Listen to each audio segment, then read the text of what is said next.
With all that being said, what you should be seeing on your screen is our what we call the dashboard when you first log into Q. This is what you're presented with, and basic orientation is we have some recent things that I've been working on. The main artifact that you create in our UI platform is what we call a workspace, and a workspace is really just a visual representation and authoring environment for a microservice. Many of these workspaces, they work together, so you can include workspaces in other workspaces, which is just like taking a service dependency. You can compose the functionality from multiple workspaces, so it's a really nice way of factoring the overall solution. It's intended to be a collaborative team environment, so your subject matter experts, your data scientists, your software architects, your engineers, your UI developers, this becomes sort of the source of truth. It's where everything is modeled and represented, and then all of the code comes together in here. And as you'll see, we have lots of low code and no code components. We have higher end authoring tools like the Bayesian Network Assistant, and this allows subject matter experts and the so-called citizen developers to have direct hands-on involvement without having to write a line of code. But at the same time, fully supporting Scala, Java, C#, C++, Julia, R, Python, any sort of combination of those that are all coming together through microservices and through lambda functions directly associated and attached to the nodes in the graph. And these solutions consist of horizontal components, things that are shared in common. Daryl's written a wonderful service that gets used a lot around physical quantities and measurements. So you don't have to worry about pre-normalizing all of your measures, and it has a full parsing library component. So you can just specify these things as sort of text descriptions and fields, and extract it from sentences, and pull out all of these physical quantities, and then they're completely commensurate across different systems of measure. So we have things like that are pretty generic. Cloud services, we've wrapped a bunch of the Azure capabilities, as you'll see, as well as machine learning libraries, NLP, image recognition, visual, audio, and the whole gamut. Our system is entirely based on Kubernetes, so we use both Azure services and the AKS infrastructure, but we can also support AWS, Google, as well as on-premise through OpenShift and other Kubernetes hosts. And a lot of our customers who are Azure-based have private Azure clouds as well, instead of using the consumer cloud. Okay, so I'm gonna just start by creating a new workspace, which is the equivalent of creating a new service. So I'm gonna call this Hello Anglo. So by doing this, I'm actually creating not only this authoring environment, but a live running service in Azure. And everything is exposed through GraphQL, which you may or may not be familiar with. You could think of it as a kind of interface definition language that's based on HTTP verbs, so get, put, post, and JSON. So it's kind of like a level above REST that supports a more graph-based querying approach. So this is a service, and you'll see here on the left is what we call the inventory or the Explorer. And right now, it only consists of a single knowledge graph called New Knowledge Graph, but you'll see that this gets populated as I start to add things to this workspace and this service.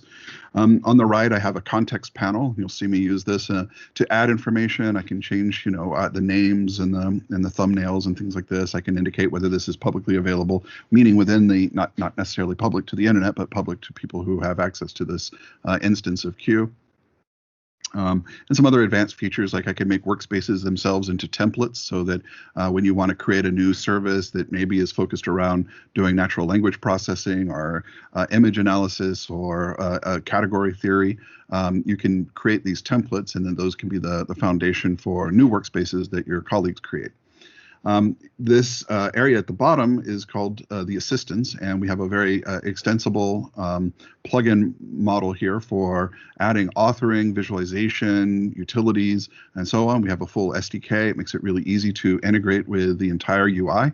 The API that these assistants use have full automation control over everything that I can do in the user interface. And because the entire system is architected as a set of microservices, it's all basically the same thing. So everything is exposed as a service, including the entire way the system itself is put together. So you have full access to anything that we can do. And that we think of this as kind of a first-party capability is available to the third-party or second-party developers. So we don't hide anything or do anything under the covers. And this area up on top in the middle is called the canvas, and it's here where you do your basic construction. So the first concept that I've already described to you is a service. Within a service, we have two other basic concepts. The first is a kind. A kind represents a conceptual entity. You could think of these as kind of nouns. So I'm going to create the kind person. I'm going to say a person has a name with just a simple data type of string, and then it's required. That's what the exclamation mark point means. I'm going to also say that a person has a preferred language, and I'm going to keep this really simple. Again, this is the Hello World version. And maybe topics of interest, which is also strings. They're required. And I'm going to say it's a collection, and that's what this other little list icon indicates. Okay, so when I create this, you'll notice that the inventory has expanded. I now have person kind, and I have some functions, and these are auto-generated. By default, you'll get storage associated with your graph. This is optional, but it's a really nice convenience function. As you'll see here, we've also created things like CRUD operations. So I can say add person. And when I click on this, I can come to the context panel, and I can fill in the details here. So I can say person ID 0, name is Donald. I'll say language is Arabic, and I'll just give one topic here of NVIDIA. So now that I've done this, you can see here that the assistant down here is showing me the results of the function, which isn't that interesting because all I've done is add this and it just confirms with the ID. When I click on this, you'll see that it contextually switches over to a data view. So you can see the record that I just added. So now I have a concept and I have some instances, or I have one instance. And I want to do something with this person. And in this case, what I want to do is I want to get headline news for the topics that I'm interested in. So I'll just say get headlines for person, and it takes a person as input. Person, and I can just do this here. And I'm going to get back a collection of strings here. Okay, so the green box represents verbs. You can also think of them as questions. Given a person, what are the headlines for this person? And that's an important orientation because from a methodology standpoint, we like to think in terms of functions, or we like to think in terms of questions that you can decompose. So we think in terms of this functional way of decomposing, of expressing and decomposing. I mentioned that we have various assistants, and one of them helps us with this development task. So I'm just going to go ahead and add this, what we call the Workspace Development Assistant, to my workspace. And you can see it's now listed here in the inventory. And when I click on, let's say, person, I now can choose the Workspace Development Assistant. And this now loads that component. And what I want to do is I want to create some extended CRUD operations, create, read, update, and delete. And for this, because everything in our world is a function, when I want to access the individual fields within my composition, because we're not writing code here, I want to have some functions that give me access to these properties. And this is illustrating a concept that'll become much more important as we go along with more assistance of not everything that you do needs to be expressed by the author as a kind and function. Instead, we start to introduce authoring tools that will generate kinds and functions for you. So at the end of the day, everything is in a service. One or more, lives in a service is the boundary of encapsulation. And we have then kinds, which are the nouns, and functions, which are the verbs. And so this is just generating a set of projector functions. So given a person, what is its ID? Given a person, what is their name, and so on. So this is generating those little helper functions. And the main function that I'm interested in, of course, is the get headlines for person. And you saw me run a CRUD operation before. So I want to run this one. I can select an instance here. So I'm going to choose Donald, and I'm just going to run this. But now when I run this, I look at the function results, you'll see I get an error. And this error doesn't have an implementation. So I've defined some functionality, but I haven't indicated how to perform this. So one way to add functionality is through Lambda services. So we have a Lambda assistant. I can just add this to the workspace here. And for instance, that's how these are implemented. So I can come over here to the Lambda assistant, and you'll see this is just a trivial piece of JavaScript, and it gets cached, and it's very efficiently handled in the runtime.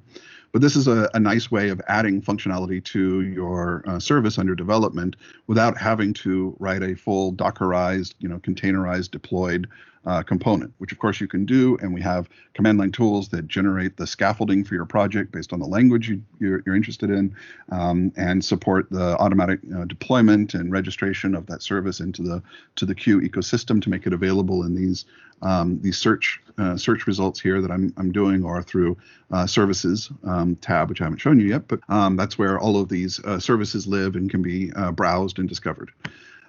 So if you don't want to have to go through that because these are such trivial functions that it's not worth writing a Dockerized component, we make it really simple just to attach a little piece of code to that component. We support JavaScript, R, Python, Julia, and so on for these little Lambda functions. So I could implement this get headlines for person, but instead I want to actually take advantage of some services I'm familiar with that have already been developed in order to pull this off. So in this case, I don't want to do that. I want to go into this and what's called a function graph. So you'll note that I clicked on that little, go back. I clicked on this little arrow here, and it says open the function graph. So for this function, I'm going to implement it as a composition of other functions. So you can see here that the input to this function graph is a person, and the output is expected to be a collection of strings.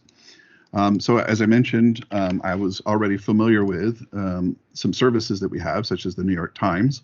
So I have this New York Times service, and I can add this to my my inventory.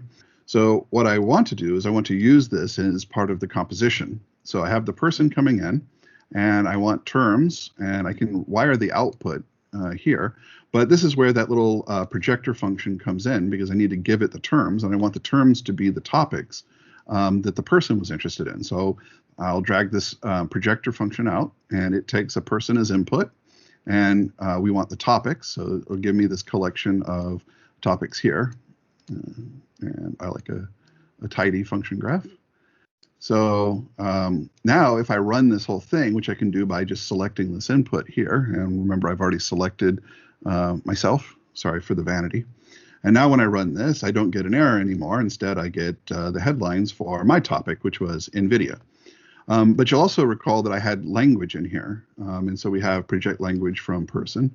So what I want to do is actually show these headlines in my preferred language. And to do that, I will use the Azure Translation Service. We have a number of different translations services, including just machine learning libraries and based on Python and whatnot, but we're using the Azure one here. And again, I can now look at what that service consists of. And I'm interested in this translate mini function, which is going to take in a number of documents, which are these headlines. And it wants a language, which is this guy here. And now I take the output of this as opposed to the raw headlines in English. And so now when I run this function, I should see the translated ones here in Arabic and Urdu. So this is how easy it is to compose these services, to build new services, etc. So this is the bread and butter. Now, if I were to say go into another workspace, I'll just pick this one. I can do a search for, say, Anglo, and here's that Hello Anglo service. So I can drag and drop this one. This is the one we just created. And you'll see Hello Anglo is here, and the get headlines for person is the function. So I could, for instance, just bring this out here, and I can make this part of a composition. You see Hello Anglo, get headlines for person. So this is how you can now share the service results between multiple workspaces or multiple services. And this is how we usually divide up the work and do the factoring, and sprints are sort of all arranged around the different services that the team is working on and how they get architected together from that top level decomposition.